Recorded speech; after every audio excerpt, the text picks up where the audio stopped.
In this video, I'm going to show you 5 of the slightly more unusual resources that have become essentials in our home education lives. We are not talking curriculums or workbooks or maths manipulatives. These might be some that you haven't thought of before or maybe not even heard of before, so let's get into them. Now, the first resource I'm going to talk about is actually an educational app. Nothing unusual about that, I hear you saying. Well, this is an app with a slight twist, and that twist is in here. Figurines. Now, these were actually gifted to us as a family. I know, little old me and my little old channel were actually gifted an item. These are from a company called Ederino, and they sent these to us now a few months ago in March, and I wanted to make sure that we had plenty of time to try them out, get used to them and see whether they really did have value before we brought them onto the channel. These were developed alongside teachers with game developers. And what I love is that although it is screen time essentially, and everyone's going to have their different views about screen time, there is that element of bringing it off of the screen and making it more interactive.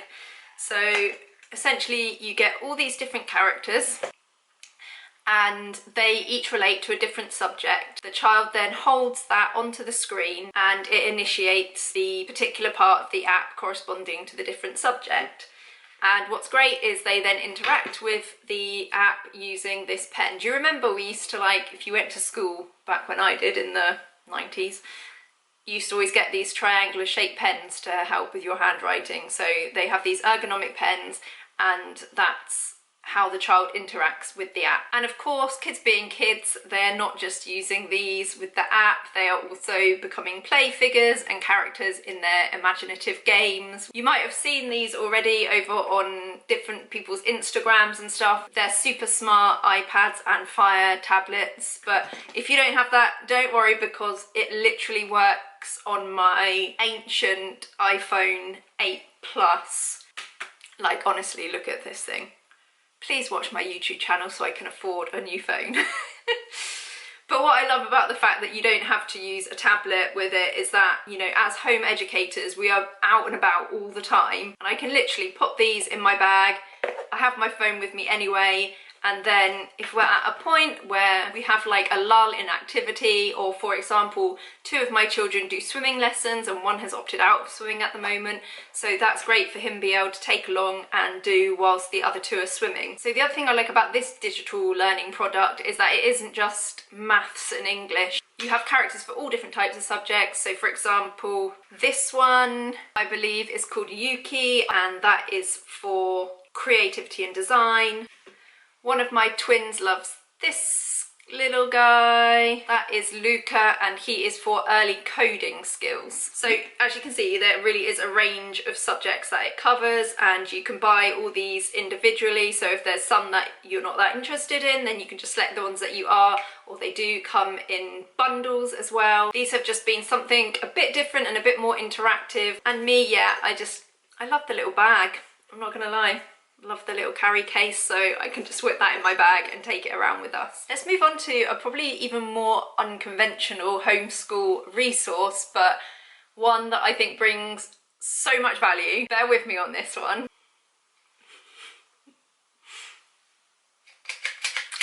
Yes, it's a litter picker. There's something so oddly satisfying about doing that, but each of my children have one of these. They absolutely love it, and we quite regularly go out onto our road and pick up litter. We have a lot of litter on our road, like we get a lot of use out of these, and I really think they are such a good home education item and can teach children so much. I think I got a pack of 3 or 4, and they weren't even that expensive if your kids are quite not too heavy-handed with them.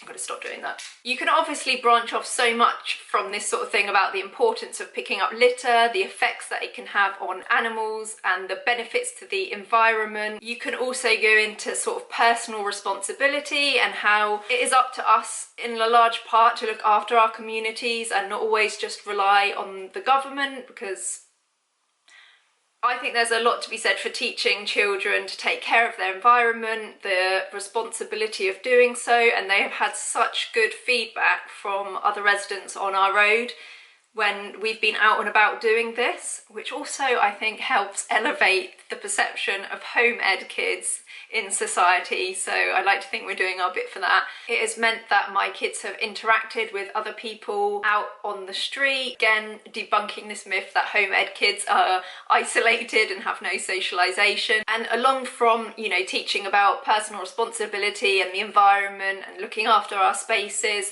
it gets us outdoors, it's good exercise. The younger ones are practicing some fine motor. There's actually quite a lot of skill involved in being able to pick up a tiny lolly stick with that. Honestly, so many benefits, and I'm sure you can probably even think of more.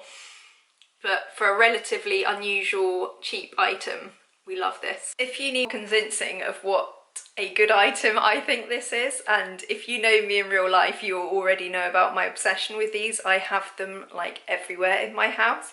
For example, this is a messy one, sorry. I have one in my wardrobe, not just for shoes, but also for hair dryers, hair brushes, makeup, tea lights. I don't know why I have that now. Multifunctional. My husband has one in his wardrobe for shoes. Come with me, I'll show you the others. We did until recently have one in our bathroom for all our bathroom products, but we don't have that at the moment. Going into my son's room, they are great for storing superheroes, walkie-talkies, remote control cars. And then if I take you into my other children's room, there we go, we have more superheroes, water squirters, more remote control cars. Honestly, you think of it, it will probably fit in there sometimes, but my favourite is definitely the crafts storage downstairs. Okay, I had to come downstairs to show you our shoe organiser down here, and this is probably my favourite use, is for storing our craft supplies, or our pens and pencils mostly. All bits. So I haven't given it much of a clean up. Maybe I'll clean it up and then do some b-roll, but you can see at the top here I've got these little microscopes we were given with the microscope slides. Scissors can go on the top one. I'm not sure where all our scissors have gone. We do usually have more than that. We've got fabric markers, our paint brushes, chalk pens, rulers, fine line pens here. And then going down, if you're a bit of a weirdo like me, who I like to, I'll show you.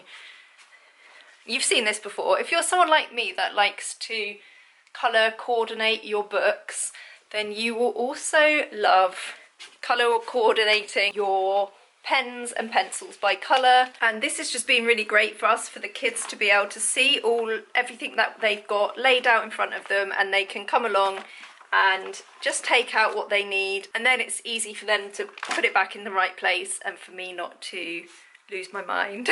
Now this one is another app that I'm going to show you, but it's not what I would call an educational app. It's slightly different, and I'm sure a lot of you have come across these before, and you might have even your own favourite ones that you already use, and that is a meditation app. The one that I use is Headspace. Now I have actually probably been using Headspace since circa 2012 or 2013, like a long time, because when I was working at a medical publishing company, meditation apps in general were still relatively unknown. A representative came from Headspace to give us a talk about it, and as a company we actually all got a year's free subscription to it. So that's how I first got introduced to it, and I've been using it on and off ever since. I started using it again a couple of years ago, and since it first came out they have got loads of content geared towards meditation for children, along with loads of other sort of things now. So they have sleep, movement and music. But if you go into the meditation section and scroll down near the bottom, you can see there is mindfulness with kids. My kids especially enjoy the mindfulness videos with Sesame Street. That will be a blast from the past for a lot of you. But there are also non-video ones that are organised by age, and they're obviously vary in length according to age as well, from like 1 to 6 minutes, so it's just short enough that it keep the kids engaged and basic enough to just be an introduction to meditation for them. This is obviously not sponsored by Headspace, it's just the meditation app that I've used for a long time. I'm sure others do similar things, but I do really like this one. And as a home educator, kind of mindfulness and meditation and mental health was one thing that I really wanted to be a big priority in our home ed lives, and learning how to be more present and more mindful and how to look after your mental health, I feel is as important to learn as how to do maths. Probably more important if you ask me. So finding yourself a meditation app that has content geared towards children, I think is a really invaluable, slightly more unusual home education, homeschooling resource. Try to focus on your belly. Try to focus on your breathing and nothing else. Breathe in, breathe out. Breathe in, breathe out. And also for us as home educating parents, it can be tough sometimes. Our patience can be tested to the limit, and particularly using some of these SOS for times when you really need a break meditations that are literally like 3 to 4 minutes long can be very valuable during the day. There has been plenty of research that has suggested the benefits of bringing movement into classrooms in schools, but what we love to do is bring the classroom outside to the movement on our trampoline, and that is our next slightly more unusual homeschool resource, and one that is so vital in our house is our trampoline, or in our garden. It gets so much use. I'm not gonna lie, I was really against getting a trampoline at first, mostly because I thought it just looked like an eyesore in the garden, and obviously I've heard about children getting injuries from trampolines, so health warning. Obviously you always need to make sure that your kids are supervised on the trampoline, preferably one at a time, but you all know that already. So moving on, I was converted to the trampoline when I saw how much my children used it.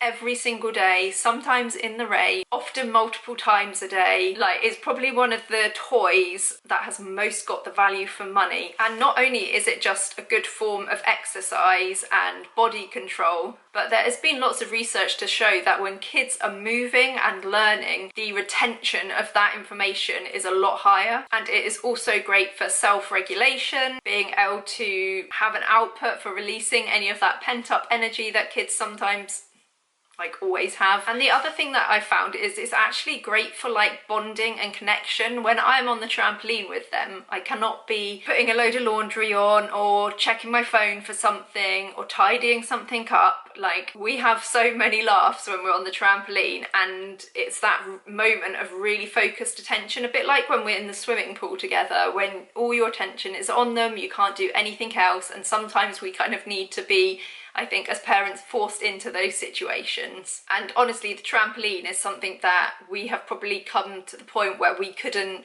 go without it in our home ed lives.